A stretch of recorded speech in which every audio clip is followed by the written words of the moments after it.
Oh, okay. Okay. Hello, everyone. Hello, everyone. Thank you, everyone, for coming to the first of the 25-26 STE engineers meeting, and we have a fantastic show for you today.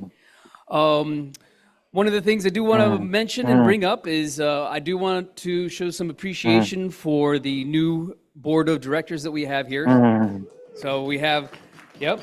So we got five of new ones. Paul Chapman. We've got Bill Womack, Marilyn, John Svetlik, and Bob Bajorek. So thank you for everyone for all of their effort, as well as for everyone who supports, from Rafiq to Paul, to make this show roll. So. The format for this is going to be, what we'll do first is have general announcements from tables. What that entails is anybody who has an industry announcement, job positions, things they want to mention or bring up about things. Except for that one, Glenn, he's excluded. So what I'll do is first is pass it around, come to each table and see if anybody has anything that they would like to say. And then after that, I'm going to hand it off to Bill, and he will introduce our guests for today. All right? So anybody here have any positions or anything they want to talk about? No? Okay. Here comes the big table. All right. So I would just like to say thank you all very much for coming. Moshe, oh my God, so wonderful to see you. And Bill, thanks for bringing him and his granddaughter. That was really nice of you. And by the way, as you guys know, as I slow down in my broadcast and film television equipment business, because basically there's no such thing anymore. You just put it all in the cloud and put it all on the web and call black magic. I have done a lot with the bagpipes and the Scottish stuff, and the I've been a professional judge judging piping contests. And the second weekend of October, the Seaside Games is a big Scottish Highland Games in Ventura. It's beautiful. Quite a few people here are used to going, Paul Chapman, some of these other people. Bring your earplugs. Don't bring Tom Patterson. But, you know, if you'd like to go, it's a really kind of fun place by the seaside. And as I'm backing out of this side of the business and getting into that side of my life again, which I started in 1972, back before you were born. It's, you know, if you're interested, look up seasidehighlandgames.com. There you go. All right. I'm still banned. And these guys mentioned earlier today that there are a couple engineering positions over at CBS. That, so look up over there. That is looking, what's that? All right. How about this table here? Yep, Mr. Chapman. Hi, everybody. So I'm going to buck the trend. First of all, Glenn, is that the 11th and 12th? 11th and 12th? Yeah, okay. This is, you know, this naysayer over here said there's no jobs. Well, we actually do have a job opening at MTI. So anybody who's interested in a general engineering position, we have a guy retiring. This is real post-production 101. So see me afterwards. There you go. So the Fall SIMTE Conference, which now is called the Media Technology Summit, MTS, is moving from Hollywood to Pasadena Convention Center. And we've been working on, there's an exhibit plus, I guess you would call it, we've been nicknaming it 3 neighborhoods. We're going to actually show ATSC 3.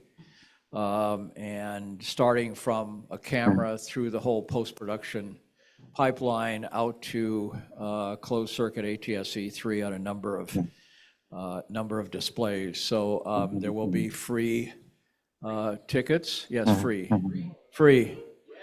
And there's a reception on Tuesday night of the 14th with booze. So that's booze. All right. So put on your calendar October 13th through the 16th. All right. Thank you, Bill. All right. Hey there, everybody. I'm Belinda. I guess I'll first follow up on what Bill said. I'm producing a panel at SMPTE Media Technology Summit, and the panel is entitled HPA Women in Post, The Journey to AI. And this is a very timely panel because if you notice that the Thursday program is all about AI, and there's not one woman on any of the panels. So if you would like to see some women talking about AI, you can do that in the Solutions Hub on the Emerging Tech stage at 2:30 on Wednesday, the 15th. And by the way, if you don't get one of Bill's free tickets, it's only $50 to get a ticket to the Media Technology Summit Solutions Hub, which is a great place to go and mingle with all of the technology vendors and find out what they're bringing to the table. So that would be awesome. And I hope that you will come and see my panel. I have Carolyn Giardina as my moderator. I have Christina Lee Storm from the Academy, and Val Madden from the advertising AI part of the industry. And who's my third person? Oh, Rachel Joy Victor is also going to be there. She put on AI on the Lot this last summer, and she's always fascinating to listen to. So I hope you will join me there. And additionally, for this group, we also have grown exponentially at 12 Labs. We have become so popular that the head count, I joined less than a year ago, and we've tripled in head count. And we have a lot of job openings on our website, 12labs.io. And we're looking for machine learning engineers and AI solutions architects and that sort of thing. So if you guys want to learn more about it, go to 12labs.io, go to the playground, learn about the technology, and then apply. And if you want a boost in the application, reach out to me directly, and I will try to pull your resume up to the top of the pile. So there you go. All right. Yep. Thank you very much. Okay. All right. Jim. Okay, so the theme tonight is the SMPTE MTS. I've been fortunate, or let's just say I was drafted into working with the student chapters in the Hollywood area, which has been very rewarding. We made a lot of progress there. Back in June, Sally Ann D'Amato called me up and said, Jim, we've got this wonderful project. We want you to see if you can get LA involved. I said, what's that, Sally Ann? Well, we're going to do a 26-hour live broadcast around the globe. Universities from all around the globe that have SMPTE chapters are going to produce an hour of live programming. It will be switched out of England, or actually somewhere in the cloud, but Ravensbourne in England is going to be manning that. Anyway, I shopped it around, and Cal State LA took the bite. So I'm working with them, and they're going to cover the MTS as a news event. So you're going to see them running around, interviewing people. Then on Thursday, the last day, LA has the anchor hour at 4 o'clock. He's got it. They will be doing a live show where they'll roll in the interviews and some B-roll, but also do a live interview from the convention center itself. So I need help. I need some smart people that know what they're doing to help shadow the students. We also have sourced some of the equipment because the university doesn't normally have this type of equipment. I already reached out about a TriCaster, but it turns out you guys don't have one. But if anybody does, we could use it. When you get the funny looks. I already got Michael Camus, and he's working on it. So anyway, if you're interested to get involved, you can find me on LinkedIn, or if you have my personal email, shoot me a note, and we'll talk and figure out how you could be of help. So thank you. Thanks, Jim. Awesome. All right, and anybody here at this table have an announcement or anything they'd like to say? All right. All right, next I will hand it off to Bill to introduce our great, uh-oh. I don't know. Sorry, one more thing. I just want to thank everybody here for giving such a warm welcome to my guest, Dylan Foreman. This is his first time here, and he's had a great time, and thank you very much. Awesome. Thanks a bunch. Cool, thank you so much. Thank you, thank you, thank you, thank you. Well, restoration, preservation Sure you'll get one more of is a these big tonight. deal. The studios of many years ago woken up to the fact that their libraries are worth a lot of money, and whether it's streaming or hard media, it's a very important part of their business model. We have two presenters tonight. Charlotte Barker is Director of Preservation and Restoration at Paramount, and her husband Adam is her co-presenter, but Adam is a cameraman on the Jimmy Kimmel Show. Oh, is that the operative word? So, yeah, we'll. Actually, Paul, I might need that job. I'm going to hit you up after Turn up this the mic. for that. So, just a second. Say something.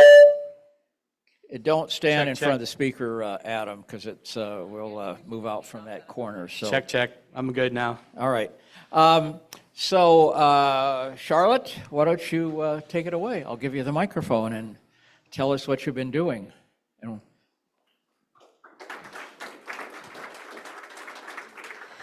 Thanks, Bill. Well, what we've been doing in the last few days is throwing this presentation together at the last minute.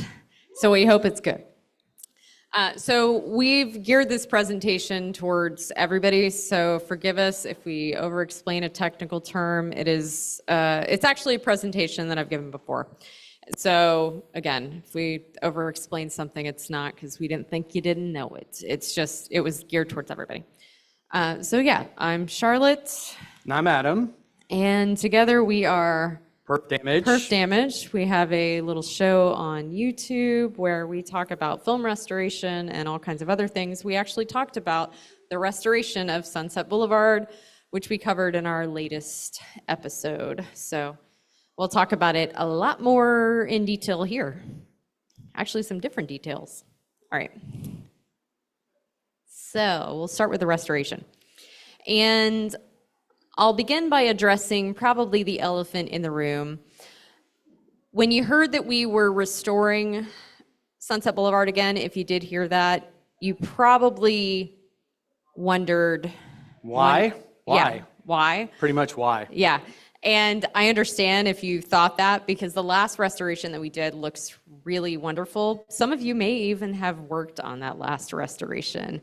That last restoration was done in 2012 for Paramount's 100th anniversary.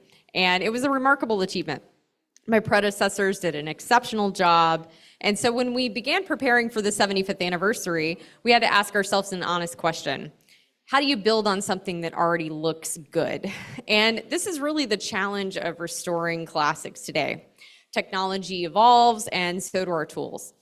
And so do the way that we watch movies. Something that we watched on Blu-ray 10 years ago may now show the limitations of tool sets on HDR displays. So we start by asking ourselves, what could we do now that we couldn't do then? What can we improve without losing what's already great? So that's where we started this restoration 2 years ago. So let's talk about the previous transfers that we did on Sunset Boulevard. And because in recent history, there's actually been 2 other restorations of Sunset, one in 2002 and one in 2012. So Sunset's first major digital restoration came in 2002. And for the 2002 restoration, we didn't have the camera negative. The 1950s nitrate negative survived just about a decade before it was lost or destroyed. We're not really sure. And this is a problem we have with a lot of negatives from the 1950s. Many were discarded because they were damaged from overprinting. So the 2002 restoration was a pioneering effort because it was the early days of digital restoration. A dupe negative was used, and the documentation stated that it had a lot of printed-in defects, including dirt, scratches, improper agitation during the development process, which resulted in mottling and streaking on the film. And they spent 14 months running tests with 4 different vendors to see who could provide the best digital solutions. That's 14 months running tests, which is something we'd never do today. And out of the 4 vendors, Lowry Digital Images surfaced as the winner. And so the Lowry technicians, supervised by founder and CEO John Lowry and restoration manager Pat Cooper, scanned the dupe negative at a 2K resolution. The team spent the next 10 months on the cleanup. They wrote software that used 300 computers to make the dirt scratches repaired. And what the computers missed, the rest was done by hand. So the team also referenced a nitrate print that we had that was owned by the Library of Congress, and they believed that this print was made from the original negative in 1951. Audio Mechanics oversaw the mono restoration, and this restoration was released in theaters and on DVD. 10 years later, technology had changed. Consumers had bought into HD home theater systems, and the 2K Lowry restoration for Sunset Boulevard, while impressive for DVD, was problematic on HD displays. The additional resolution revealed that too much grain had been removed. It gave the film an artificial, kind of overly smooth look. The texture of the film and its organic character had been stripped away. So the digital restoration software had really improved in that time too. There were more nuanced restoration tools that allowed us to breathe more life into the film that we didn't, since we didn't have the source material. And between those restorations, consumer tastes had also changed. So the Lowry technology, once revolutionary in its ability to remove grain and scratches, didn't quite work for the high definition consumer who wanted to see more film grain and detail. And as you can see here in the 2002, it's a lot smoother than the 2012. So for the 2012, for the studio's 100th anniversary, we went back for a more filmic look. Instead of scanning in 2K like we did for the 2002 version, we scanned it in 4K. So when we looked at doing an HDR restoration to celebrate the film's 75th anniversary in 2025, we asked, what can we gain from doing a new restoration on the film? And the answer was not to scan in 8K resolution, because that's just ridiculous. I'm glad you all agree. So before we begin restoring a film, it's important to know as much as you can before you step into the color bay. And not just about previous restorations, but also about the history of the film. And that's important for a lot of reasons. And Adam's gonna share a little bit about the history of Sunset Boulevard. So one of the 2 key production members that they look at is the director. Billy Wilder is said to have favored the screenplay over the image. It makes sense, as Austrian-born Billy Wilder cut his teeth writing well before he ever moved to the director's chair. Wilder worked for newspapers in Vienna and Berlin before moving to writing scripts for German and French films. When the Nazis took power in 1933, Wilder fled to Paris and then to Mexico before finally relocating to the United States. During Wilder's first years in Hollywood, he struggled to learn English while he roomed with actor Peter Lorre. In 1937, that was actually probably pretty funny, the 2 of them trying to speak English to each other back and forth. In 1937, Wilder got a job working for Paramount and paired up with Charles Brackett to form one of the most celebrated writing duos in history. In fact, the pair was so popular that Paramount put Sunset Boulevard, then titled A Can of Beans, into production based on solely a 30-page treatment. That's pretty unheard of when you come to production, to not have a completed script. The film never had a complete script during production, and the pages were written daily. Billy Wilder preferred to keep the ending open and have it come out of the performances that he captured during the shoot. This had a dual purpose. It kept away the censor board, because he didn't have to submit pages to them, and it also kept executives off his back because they didn't know what he was shooting day to day. So it's not just his writing that people adore, but directors are equally in awe of his body of work.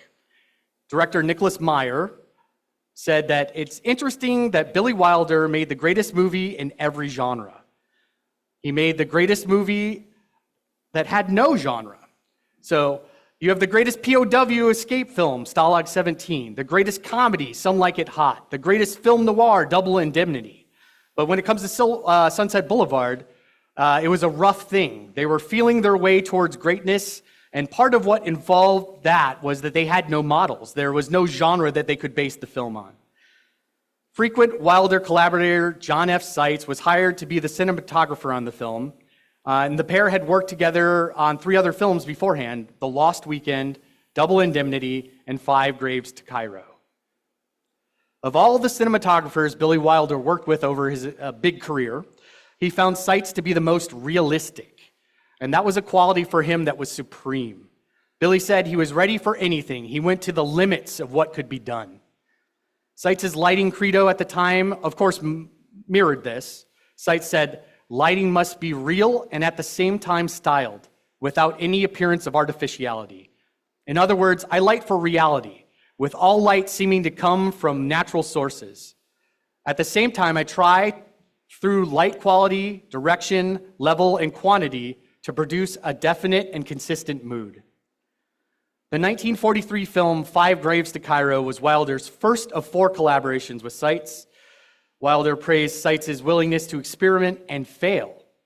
In preparation for the shoot in Yuma, Arizona on 5 Graves to Cairo, Billy said, "During the shooting, I noticed how courageous he was and how fond he was of taking risks when it was necessary. I said to him, he should shoot the night footage in the desert so that it would really look like night. I wanted it to be really dark. So the next day we would go and see the rushes, and they were all black, completely black, because he had to try and see how far he could go. No other cameraman would have had the courage to do this because of their fear of the terrible disgrace of exposing subpar material. Seitz's efforts to push the camera and the Eastman Kodak stock ultimately earned him an Oscar nomination on that film. Seitz also made a profound impact on Byron Haskins, who was a multiple Oscar nominee for FX work in the 40s, and he directed War of the Worlds in 1953. He said that Seitz could also be a source of anxiety to lab technicians who were unsure how his footage would turn out. Byron said that Fred Gage, the lab superintendent at Metro, would stand anxiously over the developing tanks at night, praying that there would be something on Seitz's film because he was such a low-key light man. Fred would say, "Oh God, be something, be something." And then he would shove the film back into the soup, and eventually it would show an image. Seitz may have been a problem for the lab, but his concepts were absolutely revolutionary for the day. In most cases, he carried them out with enough light to see them, but sometimes he didn't. He just loved dark effects. Haskin also added that Seitz changed the style of motion picture photography. And he said, "I cannot stress this enough, that an individual man changed the whole course of this complex art. He made movie shots a composite, background and foreground becoming a unit, an artistic concept, the Rembrandt principle." Seitz insisted that cinematography must exist to tell the screen story rather than to stand out as a separate artistic entity. Far from being a trickster out to create effect for its own sake, John Seitz remained at the time, after more than 30 years in the industry, an alert experimentalist, constantly searching for new approaches and original camera techniques to make the motion picture a more live, dramatic medium. Seitz said, "I always try to dramatize the locale of a story photographically, because in most cases, the setting has a great deal to do with the drama of the situation. This was especially true of Sunset Boulevard, because in that film, the decor and the mood of the principal setting was an unmistakable clue to the personality of the main character." So this is John Seitz' modus operandi, if you could say. He said that the least interesting time of the day is noon. So I guess he didn't like Westerns. Yeah, he wasn't a fan of high noon, apparently. So Billy Wilder agreed, and you can really see that coming through in Sunset Boulevard. So I'm going to pass it over to Charlotte again to talk about some of his principles in lighting. All right. So let's take a closer look at a few scenes from the film. We'll start with the scene in the garage. So William Holden's character, if you've seen the film, Joe Gillis, he arrives back at the Sunset Boulevard mansion late one evening when he's confronted by Erich von Stroheim's character, Max, who is hiding in the shadows, waiting to confront Joe. While the nuances in the darkest scene in the movie are still somewhat intact, it becomes a bit of a struggle to see the details in the shadows. More information can be brought out, but should it? That's where the review of the LOC 35mm nitrate print came in handy for us. It allowed us to get more accurate representation of what the film looked like when it was really released. So the print was even darker than our primary element, with the dupe negative offering more uncrushed details.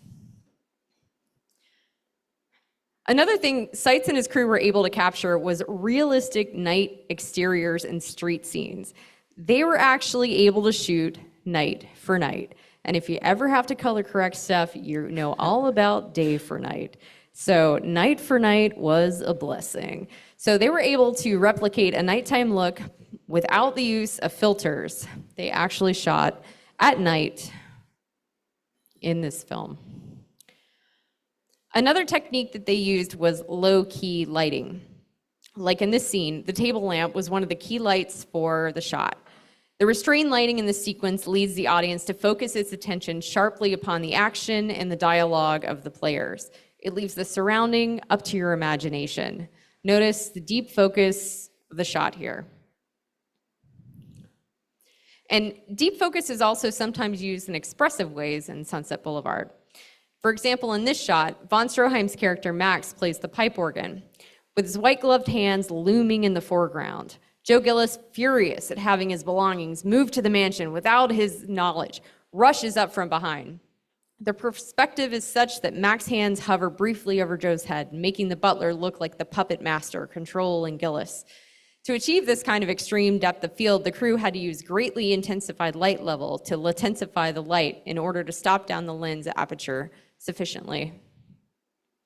So you said latensify, right? I did. Yes. Has anyone here ever utilized latensification? Or even heard of latensification before? That's a mouthful. Right. So latensification was a process of post-exposing the film. By exposing it to a low-level light over a large period of time, you were able to release sub-latent images.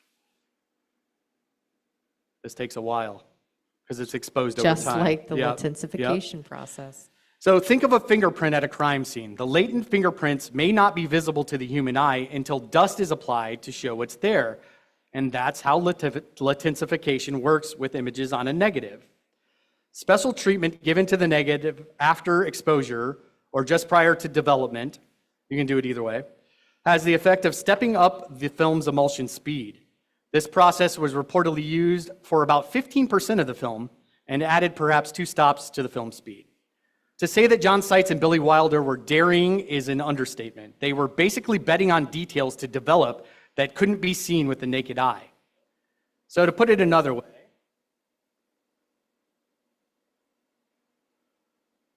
latensification was first developed for astrophotography. When you take a picture of the sky, you normally only get an image of the brightest objects, like the moon or the brightest stars in the sky. But through latensification, post-exposing the film to a controlled light source or exposing it to certain chemicals agitates the silver grains that have exposure, but at such a low level that you would never see them through normal exposure. This basically lifts the toe curve of the black level 2 stops, revealing latent images on the film. This reveals the myriad of stars in the heavens and the whole night sky that you wouldn't have seen otherwise. So let's talk about the pool shot. One of the best shots of the film. After the shot of Gloria shooting Bill as he stumbles back into the pool, the company was then supposed to move from location back to the studio lot for a shot of Bill's body floating in the studio's underwater tank. The tank was also reportedly located on Paramount's lot on stage 9 per the production files. Billy was insistent about the pool shot. And so Billy was Austrian, so I'm going to do a really bad Arnold Schwarzenegger impersonation here. Adam loves doing bad accents. Baby, he says. He instructed Seitz as well as John Meehan, the film's associate art director. This shot I want is from a fish's viewpoint. This rang a bell with Meehan. Too close. While waiting at the barbershop earlier that week, he had read a magazine article on the subject of the way fishermen look at fish that they are trying to catch. He returned to the barbershop the following morning and frantically searched for the article, but he couldn't find it. And he proceeded back to the studio in defeat, but that germ of an idea had been planted in his head. He got an aquarium, a small mirror, and a few plastic dolls from the props department and performed some trial setups. After filling the aquarium, he sank the small mirror to the bottom and floated a doll on the water surface. Imagining his eyes as the camera, Meehan peered into the water and focused on the mirror, which captured the doll's wavy image. After several trial setups, he ascertained the angle from water to air in which the scene above him was as clear as the one below, about 48 degrees. The scene in the Finder showed that the shot was upside down and in reverse, but this was easily something that the optical department could fix.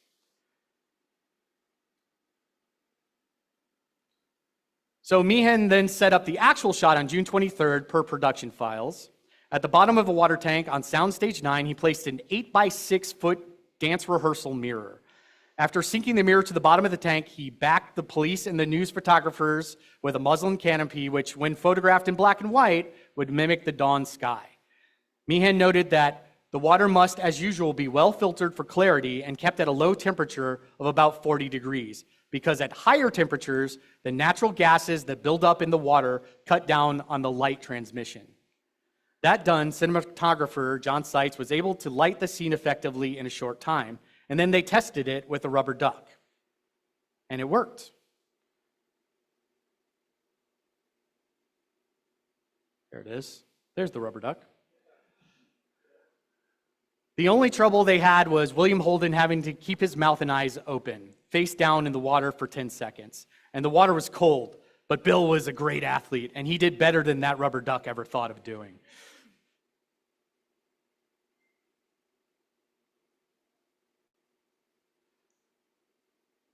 So another thing that they look for when they restore film is additional materials. Charlotte, do you want to talk about this? So for the Blu-ray release of Sunset Boulevard, additional material like a recording of the song "The Paramount Don't Want Me Blues" was included. This song was recorded for the film, and the footage was discovered on film stored at the Academy Archive. This song was recorded for the film, and footage was discovered on film stored at the Academy Archive. So the infamous morgue scene from Sunset Boulevard was also included, along with a few surviving shots from the sequence, which you could watch as you read along the script. The morgue scene was the original opening to the film, but was removed after it didn't fare well in test screenings. Yeah, in fact, it was the very first thing to go. Yeah, so let's talk a little bit more about the morgue scene. This was the original deleted prologue, and this features Joe Gillis's corpse as it was transported and checked into the city morgue. It's been said that the scene was written entirely by Billy Wilder, who reportedly had the idea for this type of an opening scene for a very long time. Yeah, Charlie Brackett didn't want anything to do with it. He called it too morbid. Well, it's in a morgue, so I mean, come on. So when asked about the scene, Wilder once remarked, "The public never saw the two best scenes I ever shot. The morgue sequence in Sunset Boulevard and the gas chamber sequence in Double Indemnity." Unfortunately, the intact scene of the morgue has never been found, but we have found a part of it. So filming on the morgue set had its share interesting mentions, such as the strange rumbling disturbed a take. I mean, that's a bad sentence. Yeah. What the heck? Amid snickering from the crew, Wilder's assistant rushed down the rows of covered corpses until he found one person who was snoring. Other antics ensued on set. A dead Bill Holden is supposed to have have an identification tag attached to his big toe, so the camera could shoot a close-up with the word homicide. But every time the attendant would attempt to attach the tag to Bill Holden's toe, he would leap off the slab, giggling. Apparently, he was very ticklish. So consequently, Billy Wilder had to call for a substitute. Assistant director C.C. Coleman was pressed into service, and his feet proved to be quite photogenic. So Holden sat on the sidelines, watching the official notification of his death be attached to the assistant director's big toe, which made its big screen debut in the film, only to be later cut. All right, after the film was shot, Paramount decided that they wanted to get outside of Hollywood to do their test screenings. So they went to Evanston, Illinois for the first preview screening. That city was considered a cross-section of America. Wilder had a custom before every test screening. He would have a martini. But when he looked around for the nearest bar, he discovered that the city was dry. No drinks, boo. Everybody in town had to see Sunset Boulevard cold sober. It was a terrible hour for Billy. And he was sitting in the audience. He was nervous. He was tense. He had not had any martinis. The lights went down. The credits rolled. And you hear Franz Waxman's ominous theme music. And wait, now we're in the morgue. And we see the number tag on the big toe of the corpse. And what's happening now? The whole damn audience is laughing. First, they're giggling. And then they're laughing. And then they're screaming. They are just, he said that if any of his comedies had had this reaction, he would have been ecstatic. But this was not a comedy. Wilder said in a state of shock, "It was a disaster. I just sat there for a few minutes, and then in the mood of hilarity, I walked out of the preview very depressed." Wilder followed some people leaving the theater, shocked and distraught. He tried to move out of earshot of the laughter. There were some steps leading down to the toilet, and he sat there, third or fourth step, head in hands, and he was looking at one of the blackest moments of his life. And he's sick to his stomach. And there's this well-dressed lady in her 60s who looked keen and smart coming down the steps, and because she had also left the theater early. She had a big spring picture hat with a ribbon and a feather, and Billy remembered, he said, "How do you like the picture so far, madam?" To which she responded, "Have you ever seen shit like this in your whole life?" And he says he'll remember that hat as one of his worst dreams. So the preview audience also had 10 executives at Paramount, and Billy referred to them as just enough to fire him. The public wasn't interested in the other cadavers. They wanted to hear Holden, and they found the atmosphere of the morgue depressing.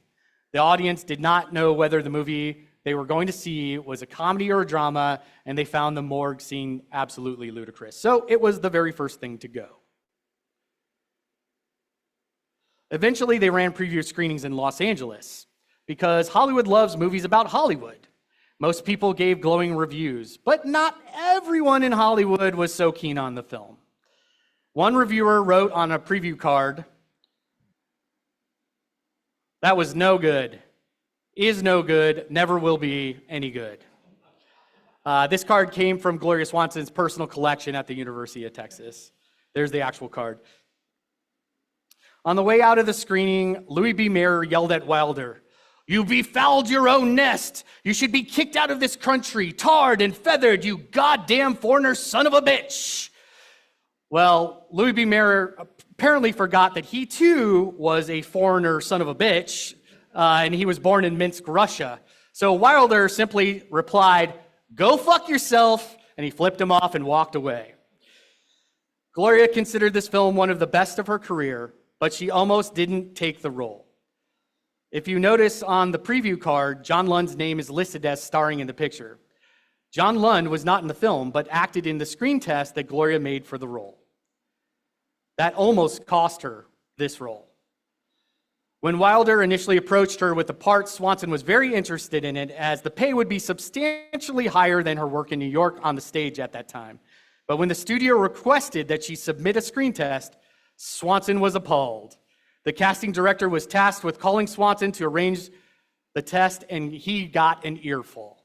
As Gloria recalled, I suddenly got a call from a casting director at Paramount in September. My old studio, you know, the one you might say I built. And some nauseating little creep said they wanted me to fly out to the coast at once, mind you, and take a screen test for the role in the movie. Test for a part in a picture. Me? Test? I was revolted. Never made a test in my life. I absolutely refused to be tested. I would never be tested. I made 24 pictures for Paramount. That might as well serve as the screen test. Without me, there would be no Paramount pictures. You want a screen test? What, to see if I'm still alive? Or do you doubt I can act?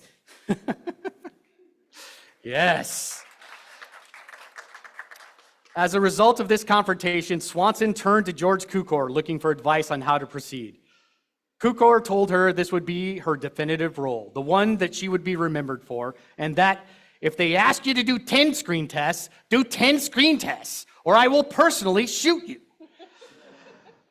Because of this conversation, Swanson was convinced to do the screen test, which she did with John Lund in February of 1949, and not long after that had been shot, the actress enthusiastically accepted a contract for $50,000 to portray the iconic role of Norma Desmond. But Billy Wilder had an ace in the hole. Paramount allowed him to continue test screenings all over the US. Wilder was able to play the film over 30 times in an 8-month period before the film's official release. Wilder used that time to fine-tune the film. Outside of the 2 major scene deletions that we talked about earlier, he tweaked dialogue, he dropped lines that made characters unsympathetic, he moved scenes around and shortened the scene with Cecil B. DeMille. He was allowed the time to craft the film into a perfect movie. And this is probably the reason, above all others, that this film has had such a lasting effect.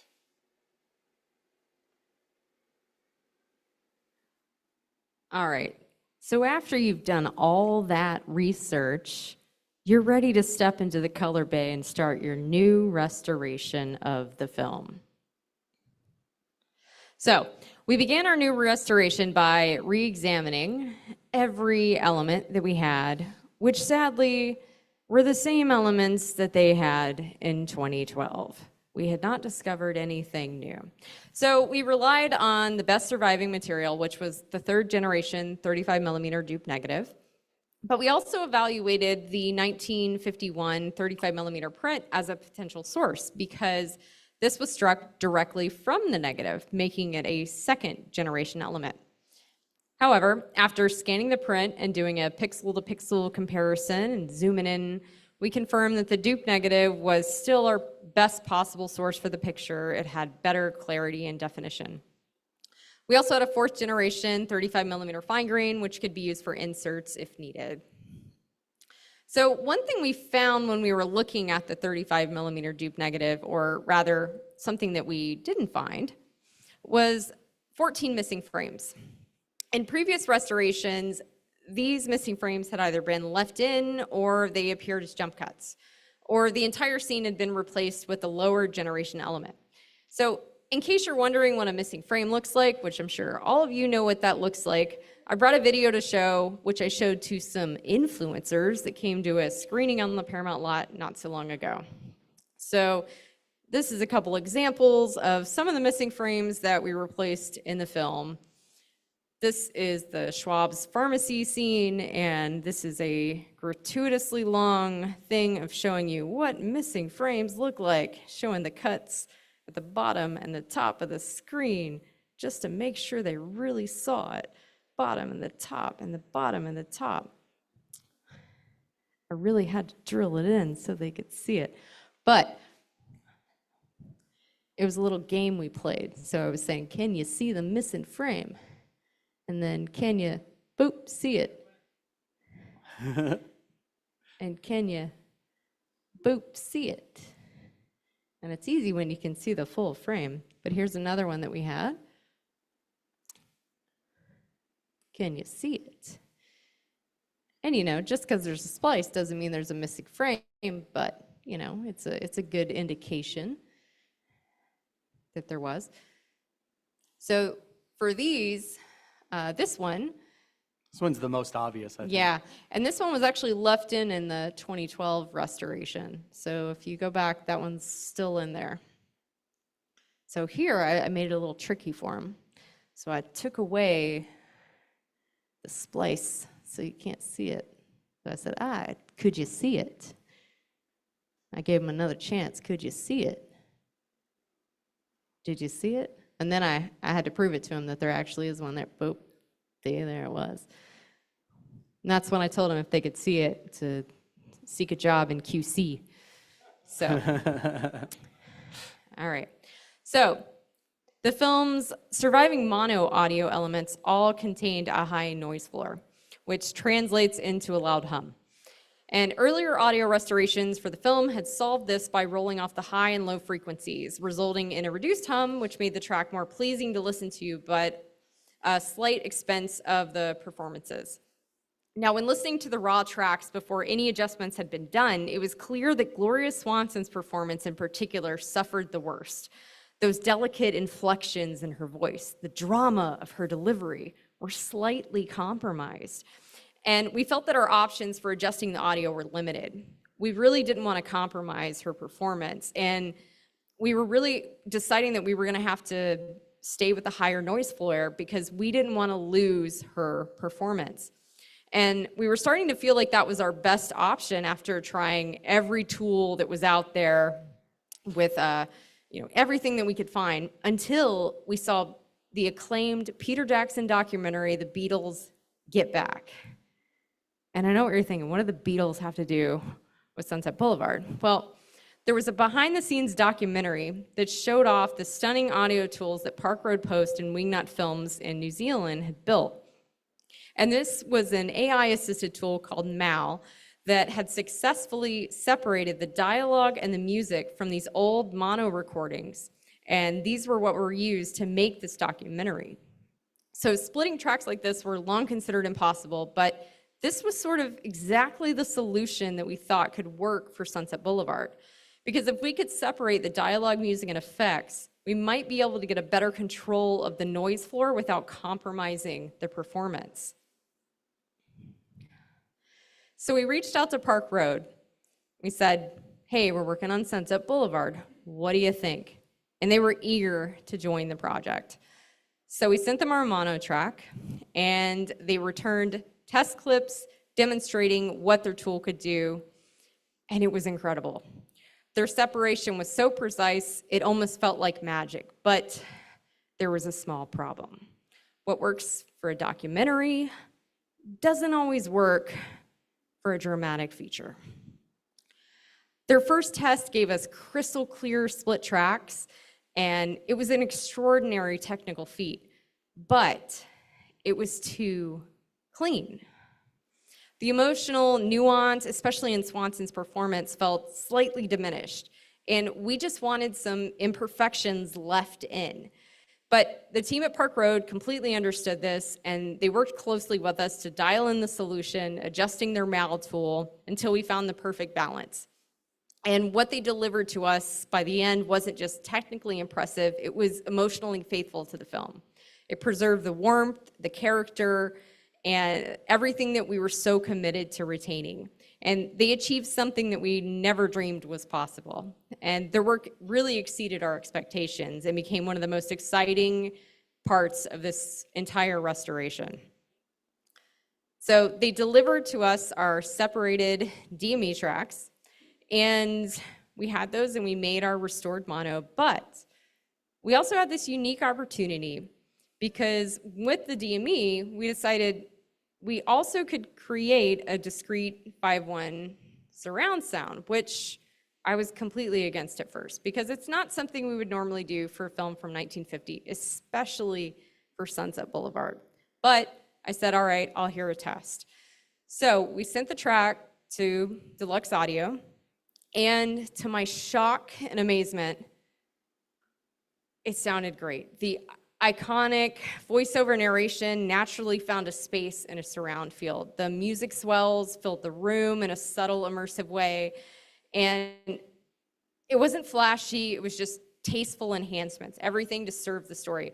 And the idea was not for you to notice that it was a 5.1, just for you to notice that it sounds really good. We didn't do anything too crazy except for maybe a few spots like the car chase scene where we did have a bit of fun with panning, so you may notice that. So restorations are always a collaboration of different people and departments and vendors, and these are some of the people that worked on this restoration, the 2025. There are plenty others not named up here, but I do want to thank everybody who made this possible. You know, we approached this one with respect for its history, its fan, and for all the people who worked on this before and on this one. Our goal wasn't to change it, but to let it shine. And, you know, as Norma Desmond says, she was big. It's the pictures that got small, but Sunset Boulevard, you know, we consider is still big and always will be. And we thank you guys for listening.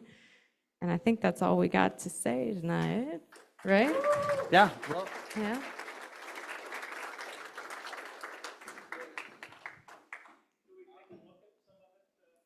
sure. You sure can. We brought the disc with us if you want to see it.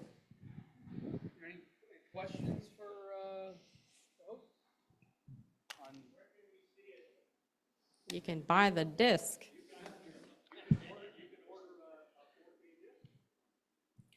Yeah, it was a Fathom event in August.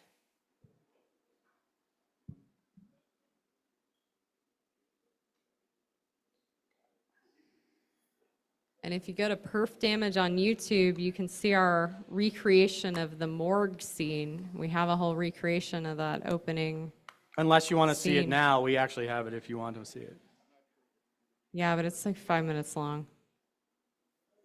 Who's got Well, I 5 just minutes? popped it in, so it might. Is that it?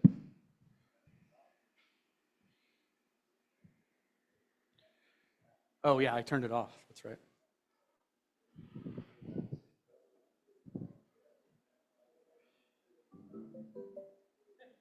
Boop, boop, boop, boop.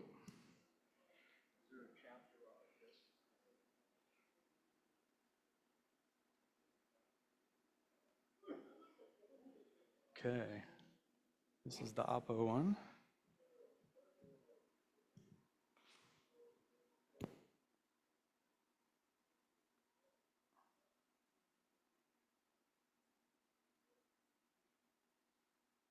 Well, we can also open up questions about VistaVision if anybody has questions about VistaVision.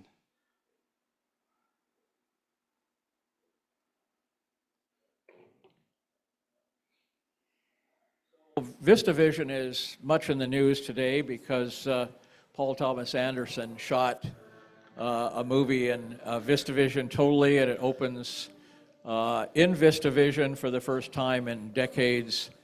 And you can see it at the Vista Theater in a VistaVision print that hasn't been run in Hollywood since 1956. And so, well, yeah, there was Turner Classic Movies ran a couple prints. So, say okay. You got to do some silly. Oh, whoops, sorry.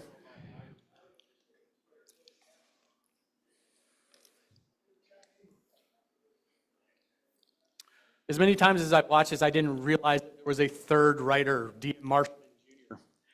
I guess the team of Brackett and Wilder for 3 years prior to this, had started bringing on like younger writers to help them so they didn't get stale. And it's so funny to think that they would think they were stale writing this film, because it's so biting. Right, yeah. Question. Question, what do you got? I'll repeat it.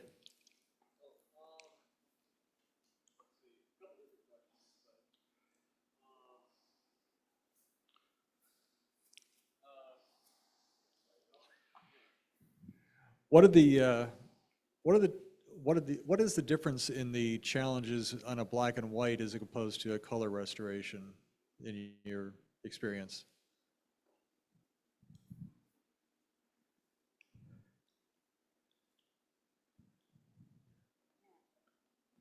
I mean, they're just completely different beasts.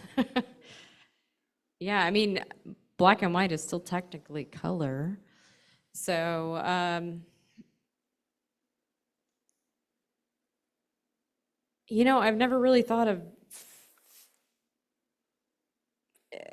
I mean, they are different, but they're kind of not. I don't know if that makes any sense. You know, with the black and whites, you're really looking at the tone, the time of day, the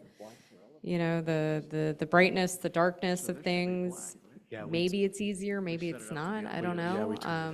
You know, yeah, I don't know. I've never really thought about it, explaining it. Maybe I need. I to think have color films, less you're always worried about shades of color. Like, for instance, you don't have to worry about skin tones as much. yeah, I To mean, Catch a color's Thief little was bit something harder. that Charlotte felt really strongly about when she took over at Paramount. And the previous restoration of it, they had gotten a lot of colors wrong. Like the reds were magenta.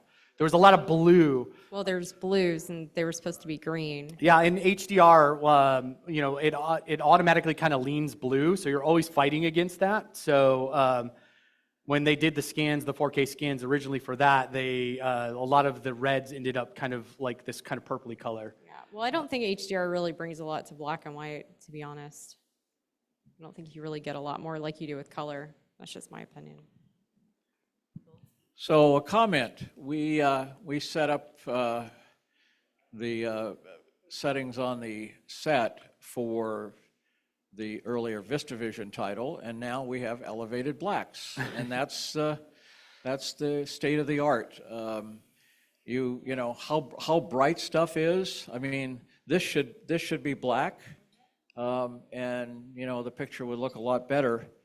But that's the state of what's going on, and how bright Dolby Vision, whether it's 400 nits or 700 or 1,000 nits, that's what's going on. And there's other people in this room that could comment on that, but that's you really have to put in the disc and unfortunately adjust your TV set for every different movie to get the optimum picture quality.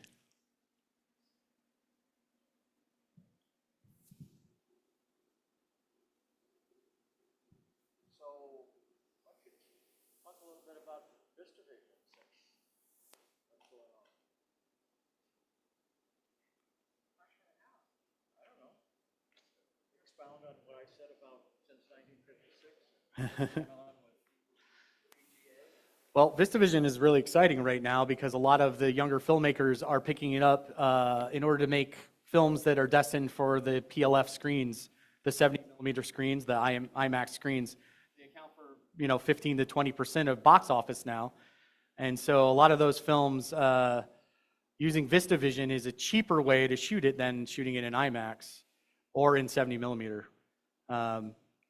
It's And they've either finished or are continuing to shoot the new Tom Cruise movie in London in VistaVision. So it's going to take on a life of its own. yeah, I mean Emerald Fennell's next film, Begonia by what's that guy's name? Our guy, Yorgos Lanthimos. His next film, Inarritu's next film is going to be VistaVision. Jordan Peele's next film is going to be VistaVision. So Fantastic Four was not in VistaVision. I've been hearing people say that it was. It was what, Fantastic Vision or something? I heard that on the tour at Paramount today. Someone walked by my office and was saying that, because I have a VistaVision camera in my office, and I heard people, the tour guide actually telling people that. Well, you also have heard that the tour guide. They talking- also said White Christmas was in 1952. I didn't correct him, but Yeah, then and he that said, Lord of the Rings is well, that's a different thing. But. not a Paramount film. You had another question.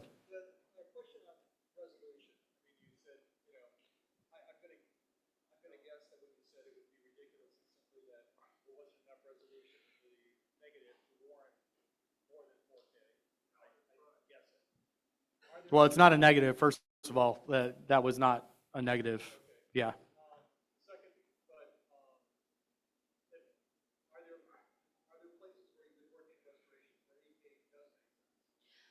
So for 8K, so I'll tell you, we did some tests with 8K on The Godfather, and we had original negative on that. We did tests with 4K scans against 8K scans, and we zoomed in super, super, super, super close. And, you know, when you're super, super close, yeah, maybe you can see a difference, but nobody can work in that resolution. So by the time you down-res that 8K to 4K, it was actually softer, the 8K down-res to 4K, than the native 4K was.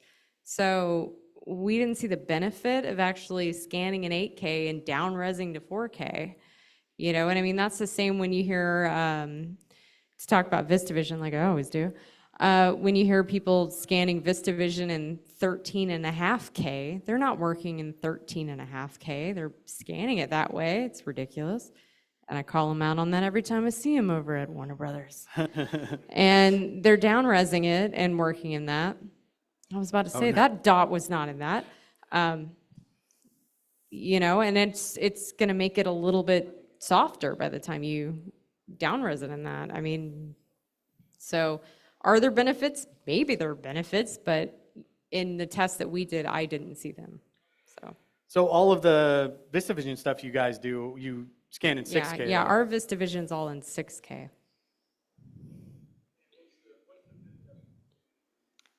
16.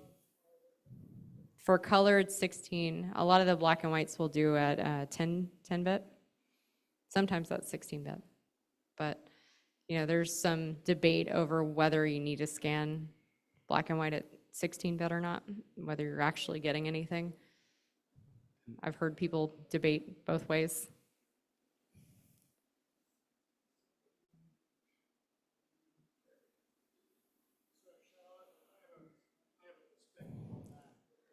I'd love to hear it. How do I go up on this? Just from the standpoint of my experience at Photochem in large format stuff, one thing, there's this guy called Nyquist that some of you may have heard of, and he kind of says that basically you have to sample 2 times where you want to be, where you want to end up at. So that's why, you know, that's why oversampling 2x does work. This, you know, the conventional wisdom over the years has been, agree or disagree, that 35 negative has about 3.5K's worth of resolution in it. So therefore, I think what you're saying about Vista, which is double, is probably about right, you know. But certainly I would go double resolution VistaVision compared with what you do in regular 35. But, you know, the stuff we were showing years and years ago at Photochem, when we only had a 2K projector, it was way more energy, and it's all about the amount of energy you have out in the high frequency part of the image, where it really gives you that punch. And the Baraka and those films of that era, you could see it even on a 2K projector. You could see a dramatic difference between that and like 35 and other stuff that had been, even it was all living at projected at 2K. So I think that oversampling 2x has a lot going for it because of our friend Mr. Nyquist from way back when.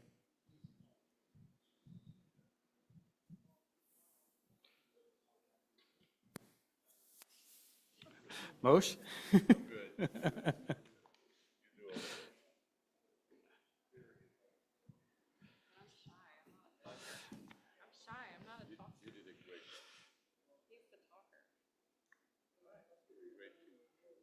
Any other thoughts or questions, everyone? Welcome to watch the show. All right. If I turn this off, it's not going to blast, right? All right, well, give a round of applause for our guests here. This fantastic demonstration of If I turn this off, it's not going to buzz. very right? cool content. Very cool If I turn it content. off, it's not going to buzz. All right, thank you, everyone, and we will see you in October.